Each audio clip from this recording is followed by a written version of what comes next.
महागणपतिं मनसा स्मरामि।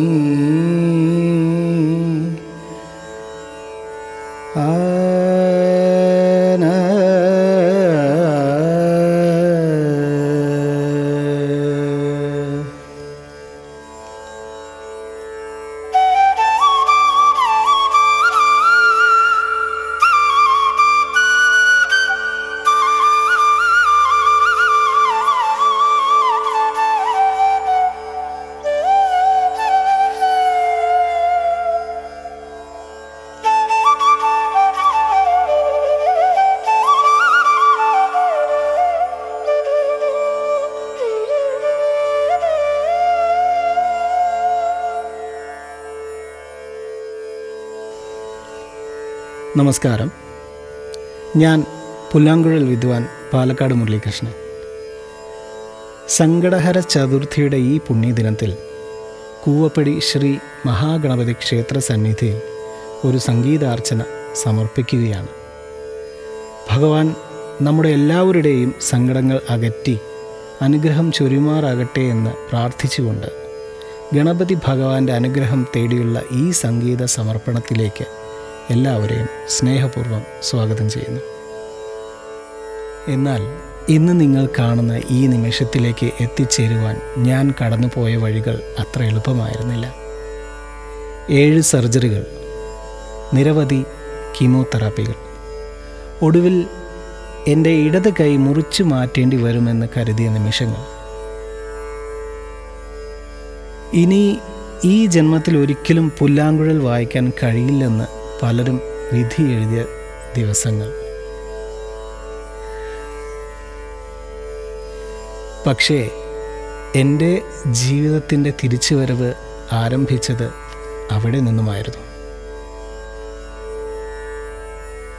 ഏകദേശം 1.5 വർഷം മുമ്പ് ഈ മഹാഗണപതി ക്ഷേത്രത്തിൽ നിന്ന് എനിക്കൊരു സംഗീതാർച്ചനയ്ക്കായി ക്ഷണം ലഭിച്ചിരുന്നു.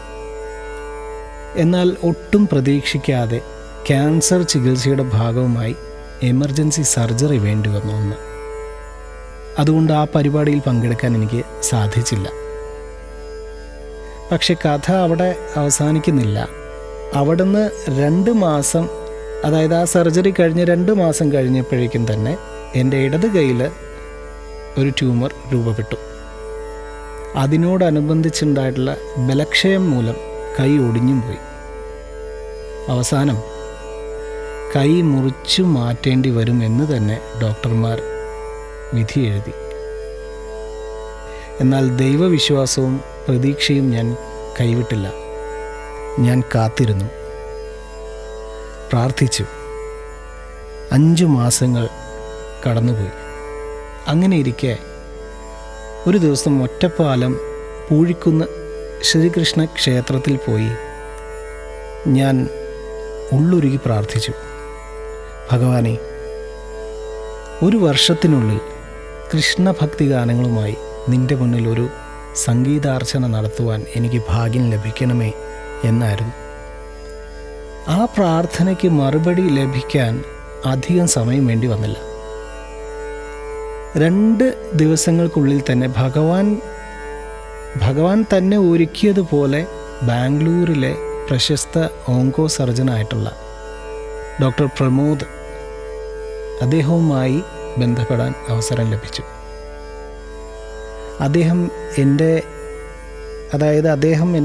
ഞാനൊരു ഫ്ലൂട്ടിസ്റ്റാണെന്നത് അദ്ദേഹം വളരെ ബഹുമാനിച്ചിരുന്നു.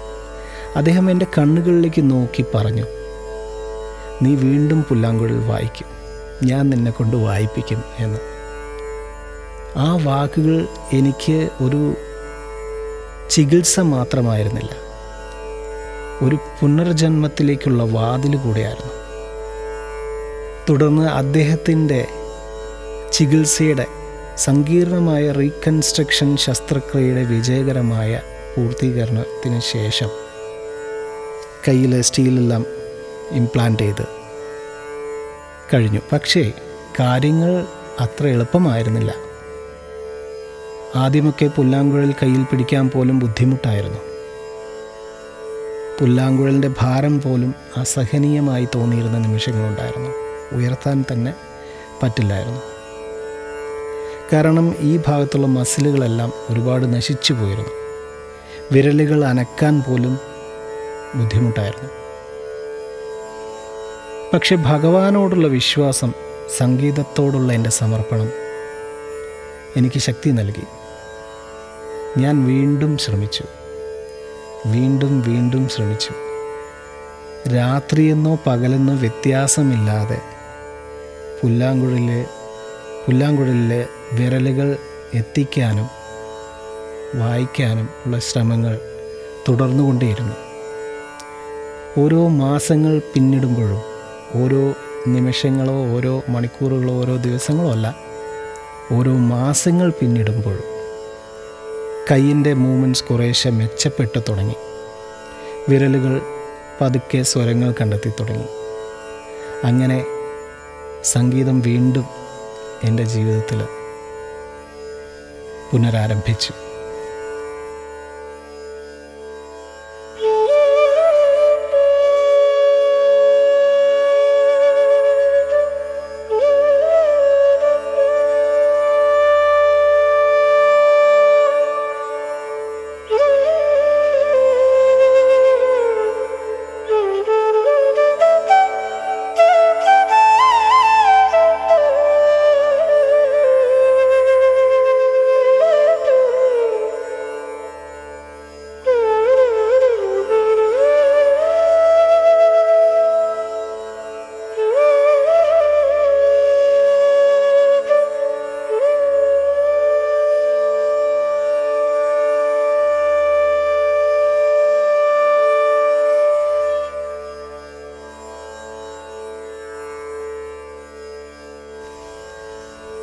അങ്ങനെ ഇന്ന് സങ്കടഹര ചതുർത്ഥിയുടെ ഈ പുണ്യദിനത്തിൽ മുൻപ് എത്തിച്ചേരാൻ കഴിയാതിരുന്ന അതേ കൂവപ്പടി ശ്രീ മഹാഗണപതി തിരുസന്നിധിയിൽ ഈ സംഗീതാർച്ചന സമർപ്പിക്കുവാൻ സാധിക്കുന്ന നിലയിലേക്ക് എന്നെ എത്തിച്ചത് സർവേശ്വരൻ്റെ മഹാത്ഭുതം തന്നെയല്ലേ. ഈ പുണ്യദിനത്തിൽ ഭഗവാൻ ഏവരുടെയും സങ്കടങ്ങൾ അകറ്റി അനുഗ്രഹം ചൊരിയട്ടെ എന്ന് പ്രാർത്ഥിച്ചുകൊണ്ട് എല്ലാവരെയും ഈ സംഗീതാർച്ചനയിലേക്ക് ഹാർദവമായി സ്വാഗതം ചെയ്യുന്നു. നമസ്കാരം.